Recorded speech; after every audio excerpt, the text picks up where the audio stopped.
structure of a HTML file consists of a head and a body. And what I'm going to do, with no further ado, is switch over to, yep, that's big enough. So here is a minimal HTML file that I've set up. So we start off with our doc type here, indicates the type of document that it is. We've got our HTML tag that's opened at the beginning and then closed. So the backslash indicates the closing of that tag at the end, indicating that everything between those tags is the HTML content. So the top level of organization we have within that, HTML files are very hierarchically organized. The top level of organization we have within that HTML field is we have a head and we have a body. So currently the head contains a title, it contains some meta information, a description of the page, some info about the author of the page. You'll help me build this up here, so I've given you some credit as well. And if we switch over to a web browser, let's just go Chrome browser.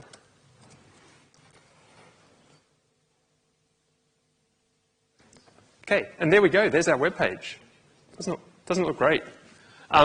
What we can see here, we've got our title is pulled up into the title of the window, so that's how that bit of information is used. But at the moment, because our body is empty, or the body of our text is empty, we don't actually see anything in there. But anything we type in here, something, save this file, reload this file, and there we go. That appears in our web page. And as I hopefully mentioned on Tuesday, it doesn't matter how we format the text within the body of our file. Save this, reload this.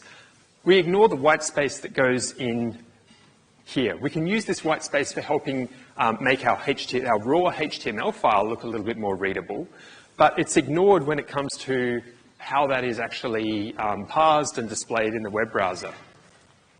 There are a couple of different ways that we can introduce structure into these files using tags.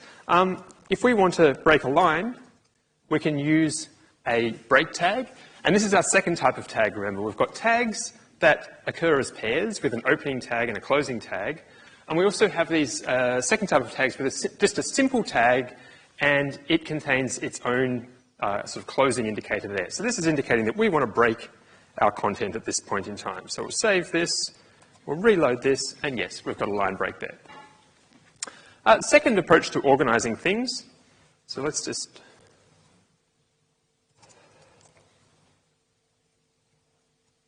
copy this and paste this here. Even more stuff goes here. Is that we can specify the paragraph structure of our file. So here we're saying that everything enclosed within this beginning P and this closing P here is its own paragraph. So let's save this, load this here, and we see that, okay, we've now got a nice separation into a paragraph, and we've got some spacing between them and so on. So paragraphs are a good way of separating chunks of content.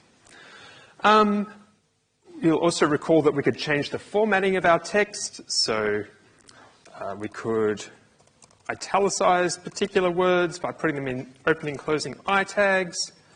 And we could bold type, and we could even nest our style tags to apply multiple styles at once. So here we want to make something bold and italicized. There we go. We've changed the format of our text here.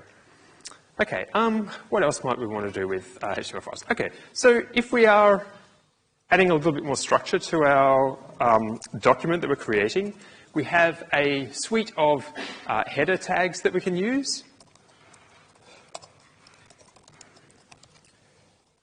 Oops. So header tags are distinguished by the level of header. So H1 is the top level header. This is the largest we can get. That's pretty huge. Maybe we'll just make that zoom out a little bit. Good, we can still read that. And if we use H3, for instance, we'll end up with a much smaller header.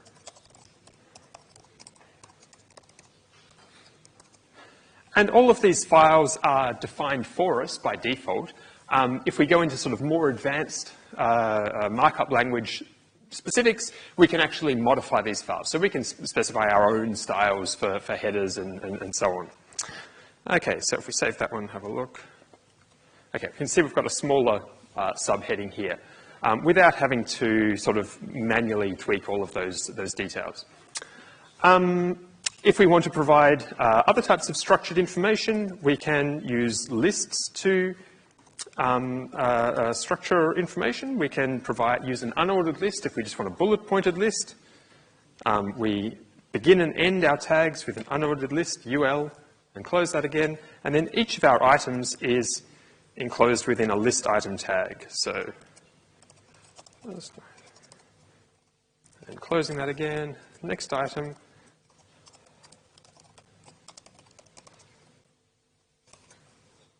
I guess being good computer scientists, we should probably have a 0th item as well, because we start counting at 0. Okay, and now let's save this and have a look at what we've got here. And there we go, we've got a list structured with our items. If we decide later on that we do want some numbers for our list, we can change that unordered list into an ordered list. And at this point, rather than bullet points, we now have our traditional mathematical starting at 1, counting a numbered list. What other ways do we have of structuring information? Right, so of course, one of the things that is really cool about HTML is that it allows us to link to other web pages. So if, for instance, we wanted to introduce a link to the LMS page, for instance, we could say, look, a href equals, so A is for an anchor tag. This is how we specify a link. And the reference for that is the web page that we want to link to. So in this case, lms.unimel.edu.au.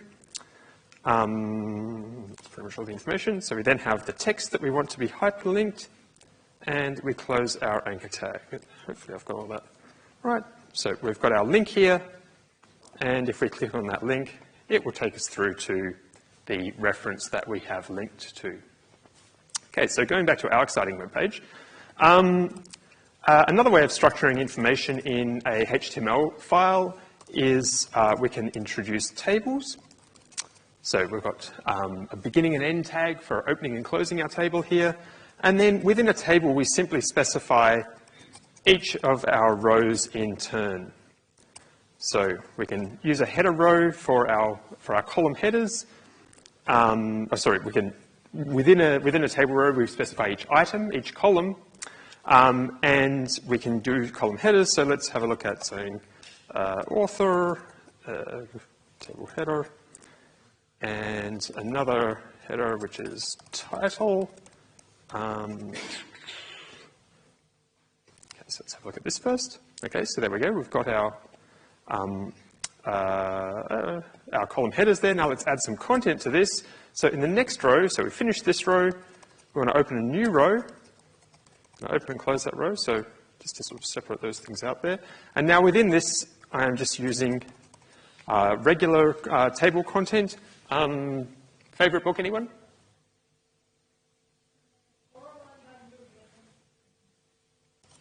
I heard Neil Gaiman. What was the book title, sorry? Coraline. Is that it? Yeah. Gaiman. I'm probably going to spell something wrong here, actually.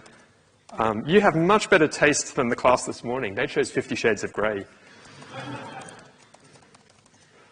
Or at least, I shouldn't damn the whole class. One member of the class chose 50 Shades of Grey. Okay, apologies for any spelling errors there, Neil or Caroline. So there we go. We've added some content to our table. If we want to make our table look a little bit fancier, we can put a border around it. And so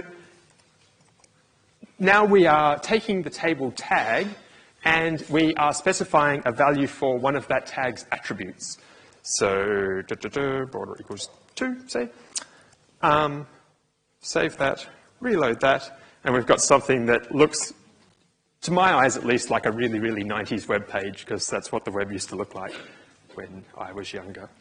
So just to bear in mind the terminology here, the things in the pointy brackets are the tags. Tags can have attributes. Attributes can take values. So here we've got a table tag with a border attribute which has the value 2.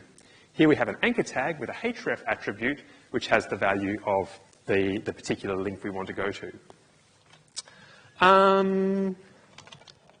And look, there's lots more that can be done with HTML. And obviously, as the web has developed and progressed in the same way that Python is a relatively high-level language built upon much lower-level languages, there are a lot of sort of higher-level ways of structuring web content, but they're all based on this fundamental HTML structure underneath the hood.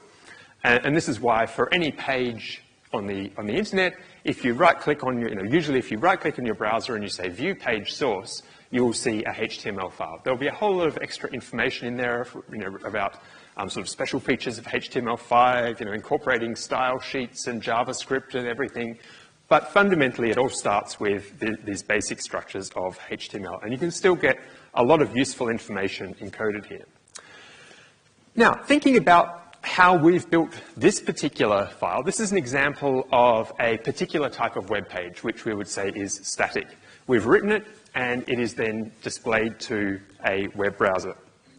And once upon a time, this was how most web pages were constructed. They would be crafted, they would be stored somewhere, and then when somebody requested that particular web page, it would be transferred from from the server to the client computer and displayed on their browser. Now, obviously, this doesn't happen if you go to Amazon and you put in a search for a particular book, and it comes up with this web page saying, if you like this book, you might also like these other books here. It's not that somebody has sat there and pre-crafted every single possible Amazon search result, or Google search result for that matter. Rather, what happens is your request gets put through a particular process, it generates a set of responses to that, and then from that set of responses, a HTML page is dynamically constructed on the fly, sent from the server to the client, and displayed on their web browser. So, coming back to